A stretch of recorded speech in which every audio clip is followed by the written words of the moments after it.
Uma noite de fevereiro de 2010, Joseph, sua esposa Summer e seus dois filhos pequenos pareciam desaparecer no ar. Sua casa aconchegante na Califórnia parecia quase normal. O jantar estava pela metade, brinquedos espalhados e seus cães estavam lá, mas sem cuidados. Algo estava errado. O carro da família sumiu. Os telefones estavam desligados e, com o passar dos dias, ninguém ouviu falar deles. À medida que a polícia começou a investigar o caso, desvendou um mistério cheio de segredos e traição. O que aconteceu com a família e como ninguém percebeu o que estava acontecendo?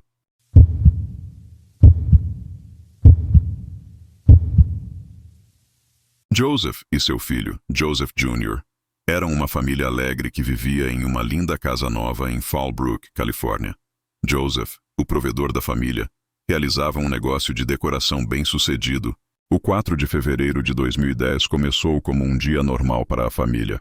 Joseph chamou seu pai Patrick para explicar que estava atrasado para um almoço de negócios, enquanto Summer estava em contato com sua irmã, que tinha dado à luz recentemente, dizendo a ela que estava ocupada arrumando as coisas em sua nova casa. Nos próximos dias, a comunicação de Joseph e Summer com seus parentes parou abruptamente. Alguns pensaram que era simplesmente devido à sua vida ocupada e ao cuidado de duas jovens crianças. O pai de Joseph, Patrick, achou a situação estranha, pois tinha um relacionamento próximo com seu filho e não estava acostumado a ser ignorado. À medida que sua preocupação aumentava, ele pediu ao seu outro filho, Michael, para verificar a casa de Joseph. No começo, Michael não compartilhou o mesmo nível de preocupação, acreditando que seu irmão estava simplesmente envolvido nas tarefas diárias e reconectaria em breve. Patrick, no entanto, persistiu e, eventualmente, Michael concordou em visitar a casa. Quando Michael chegou, percebeu que o carro da família havia sumido, mas os cães ainda estavam na casa, aparentemente descuidados. As portas estavam trancadas, mas Michael conseguiu entrar através de uma janela. As coisas estavam erradas. Havia comida estragada na cozinha e pipoca espalhada pela sala. Apesar dessas esquisitices, Michael inicialmente pensou que a família tinha ido viajar. No entanto, era incomum que eles não tivessem avisado ninguém. Michael alertou as autoridades sobre o desaparecimento de seu irmão. A polícia não encontrou nenhum sinal de entrada forçada ou violência, embora parecesse que a família havia saído às pressas. Em 8 de fevereiro, o carro da família foi descoberto abandonado no deserto perto de Victorville, Califórnia, na fronteira. Imagens de vigilância da fronteira mostraram uma família de 4 pessoas entrando no México, mas a qualidade do vídeo era ruim, deixando a polícia incerta se era realmente a família. A investigação posterior revelou que Summer havia procurado recentemente informações sobre o México em seu computador, levando à especulação de que a família havia deixado voluntariamente. No entanto, o pai de Joseph, Patrick, acreditava firmemente que seu filho nunca sairia sem avisar alguém. A mãe de Joseph, depois de ver a filmagem, tinha certeza de que o homem mostrado não era Joseph, com base em sua maneira de andar. Michael e Susan assumiram os negócios de Joseph, enquanto Patrick se sentia cada vez mais excluído, especialmente porque estava afastado de Susan e teve pouco contato com Michael. Meses se passaram sem nenhuma solução sólida ou pistas, e o caso foi entregue ao FBI. Até abril de 2010, infelizmente, as autoridades ainda consideravam o desaparecimento da família uma saída voluntária, resultando em uma falta de esforços exaustivos para encontrá-los. A ausência de qualquer evidência clara de um crime também impediu a polícia de obter acesso aos registros financeiros de Joseph. Há mais de 3 anos, o caso permaneceu frio até 13 de novembro de 2013, quando um motociclista tropeçou em uma descoberta horrível enquanto andava no deserto de Mojave. Ele encontrou o que parecia ser um crânio de criança e prontamente notificou o departamento do xerife de San Bernardino. Após uma investigação posterior, as autoridades descobriram 2 sepulturas rasas, contendo os restos mortais de 4 pessoas, 2 adultos e 2 crianças. Registros dentários confirmaram que os restos mortais pertenciam a Joseph, Summer e Joseph Jr. Ao lado dos restos, uma marreta foi encontrada, identificada como a arma do crime. Exames forenses concluíram que a família morreu de choque e trauma de força, provavelmente tendo sido torturados antes de suas mortes. A autópsia revelou que o jovem Joseph Jr. sofreu vários golpes fortes na cabeça, enquanto Joseph foi encontrado com um fio elétrico enrolado em seu pescoço. Com essa descoberta sombria, o caso tomou um rumo obscuro e agora era considerado homicídio. Investigadores começaram a reconstruir os últimos meses da família, entrevistando amigos, familiares e examinando registros telefônicos e de segurança.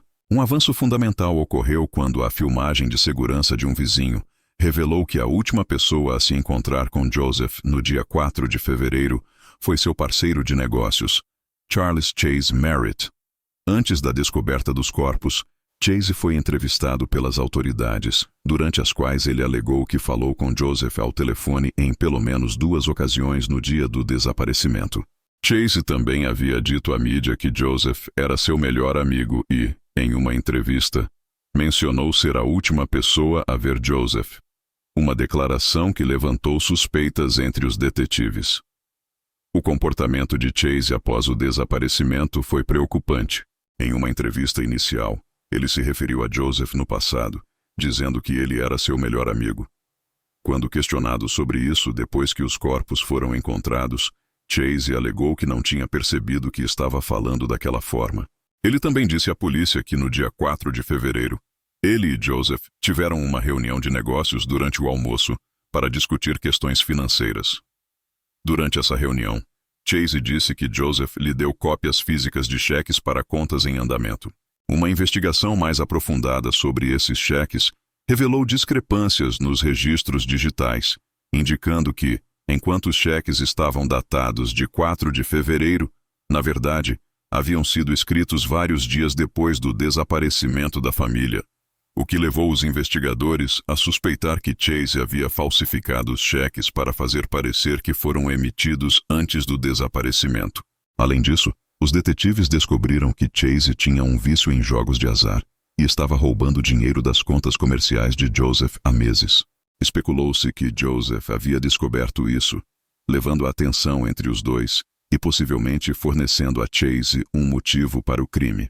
A polícia de homicídios descobriu mais tarde que Chase também havia emitido cheques, totalizando mais de $21 mil da conta comercial de Joseph nos dias seguintes ao assassinato da família, perdendo quantidades significativas de dinheiro em cassinos.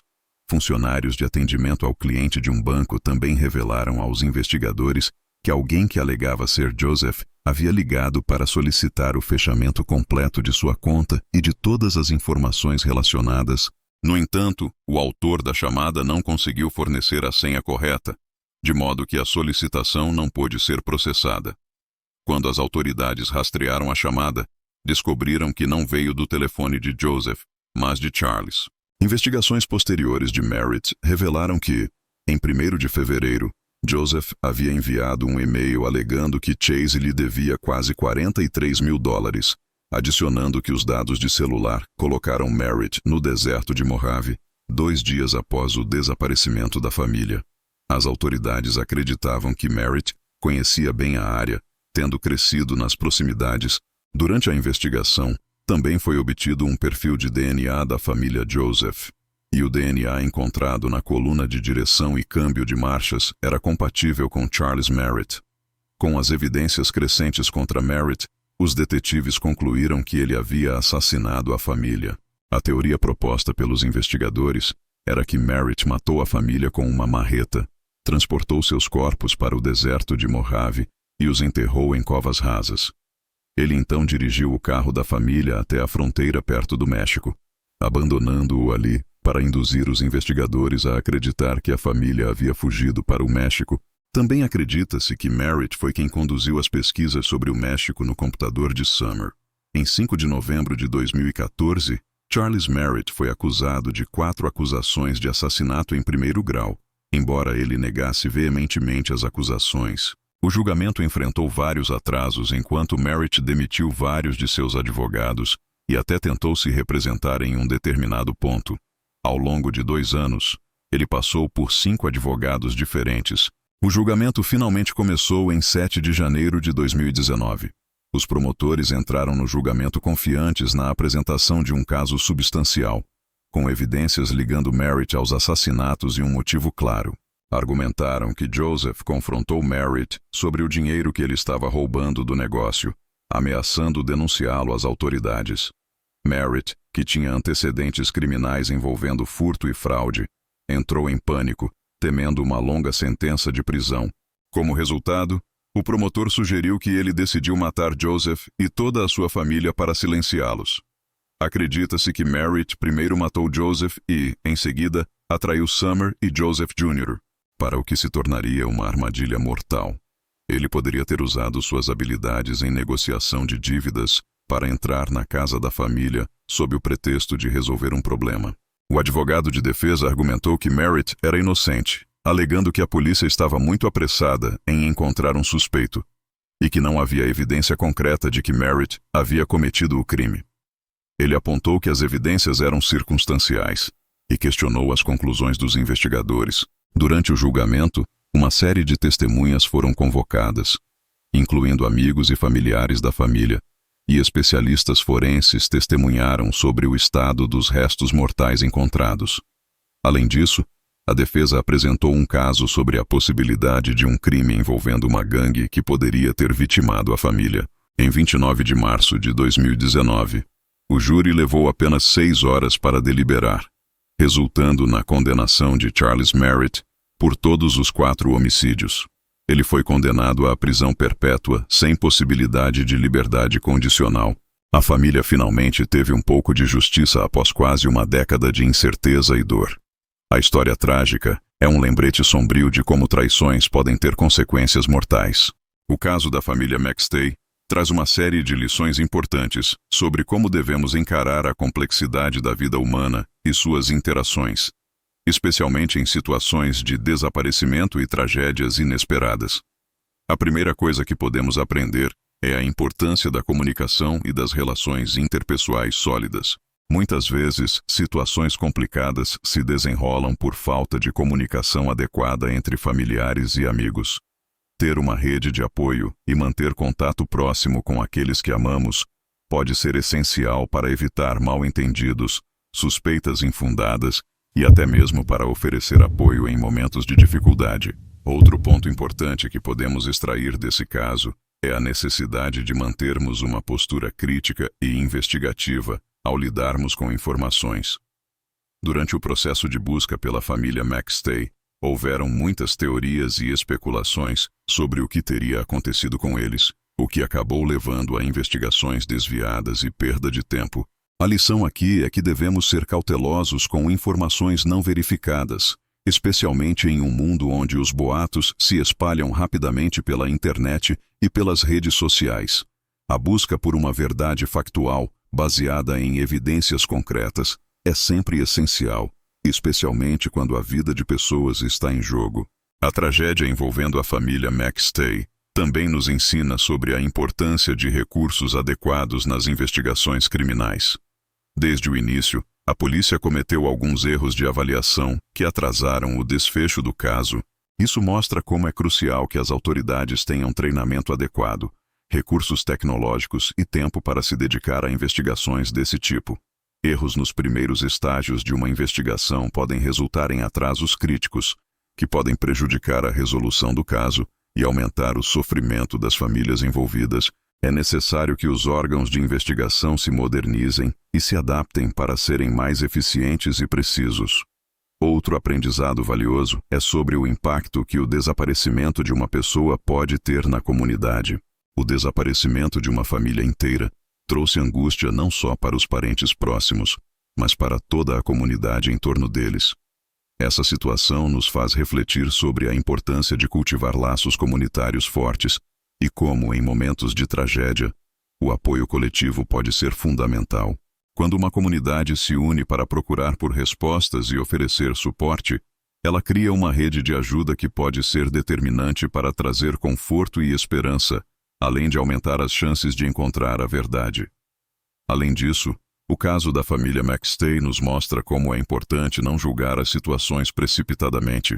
Durante os 4 anos de investigação, várias teorias surgiram, muitas delas apontando para a possibilidade de a família ter fugido por vontade própria. Essas especulações causaram dor para os familiares e atrasaram o foco da investigação. O julgamento apressado de situações pode levar à criação de narrativas falsas, que obscurecem a realidade e prejudicam o processo de busca pela verdade. Em qualquer situação crítica, é importante manter a mente aberta e considerar todas as possibilidades com base em fatos concretos.